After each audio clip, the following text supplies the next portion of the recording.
So if you're going to do it, get yourself a morning icy while you're at it. There you go. Because it might be a little. to win one kind of way. It might be a little too chilly for a morning icy, huh? Let's get over to meteorologist Hannah Gard, who's got our morning icy forecast. Too chilly for that? Yeah, I wonder what Shelby's temperature threshold is on the morning icy. I feel like if it's below 60 degrees, it's probably too chilly for a morning icy. So this morning we started off really cool across the area, but now the sun is out, so you could maybe do a mid-afternoon icy. It'll be great weather for that as we have a very spring-like feel in store later today.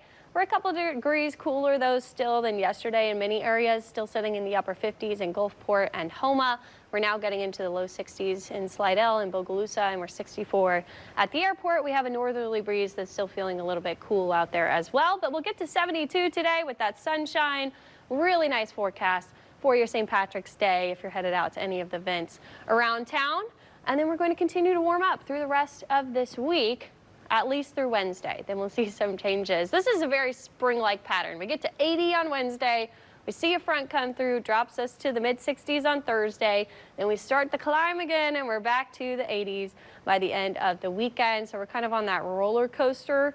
But the first day of spring, the spring equinox, is Thursday morning at 4:01, and it's going to be in the 60s that day. So we actually have a cooler feel for our official first day of spring. But here's the weather system that moved through this weekend. It's now over to the east of us, still bringing some storms to parts of the East Coast, but it is starting to move out. We're going to see things clearing out for the eastern side of the U.S., and behind that, we're still getting a little bit of a northerly breeze, but we're starting to get a return of that southerly flow over places like Texas, and we'll get into that tomorrow. That's what's going to help to kind of warm us up.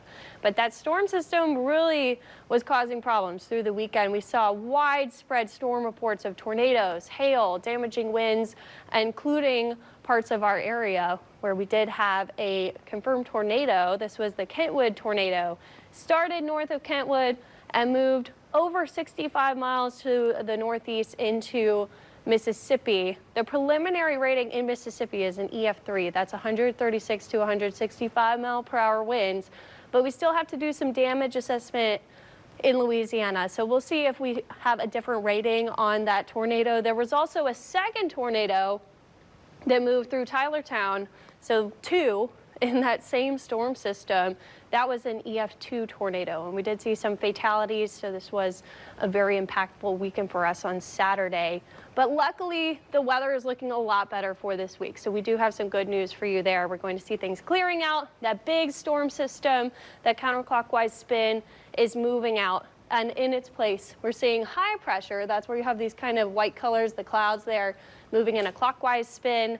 The high pressure means we're going to warm up. So we see warmer weather through Wednesday. We do have another low coming by Wednesday into Thursday. It's far to the north of us, though. We could see some moisture with that, but mainly we see that cool down. And then look at the winds the rest of the week. They kind of go west to east. That's what we call zonal winds. So we don't have a huge rain chance. Monday, we see a deeper low coming down. That might be our best chance to actually see some measurable rain. So we don't really see much Wednesday with that low coming by. Sunday night is what looks like our best chance. So we'll play that out on the surface. You do see a low form Wednesday into Thursday. The rain pretty much misses us. We might see a shower or two, but it really comes together to our east. And then we have that storm system that's going to come at the later half of the weekend. We might get some moisture before that, but nothing that's a washout. Sunday night into Monday, that's those storms that we're going to be watching for. That might be the next actual impact. And there is a severe weather outlook for places in northern Louisiana, Texas, Oklahoma, Arkansas, similar areas that just saw that severe weather on Saturday. So we're going to continue to watch this closely throughout the week. Right now, we're not included, though, in that severe threat, and we have a pretty nice week ahead. We'll have lots of sunshine, warming up over the next couple of days. It's still going to be cool out the door tomorrow, but by Wednesday, we're in the 80s. We have that cold front come through. We'll have a cooler feel on Thursday, and then for the weekend, maybe some moisture to watch for, not really a washout, but we'll keep a close eye on the timing for those storms on Sunday. Back to you.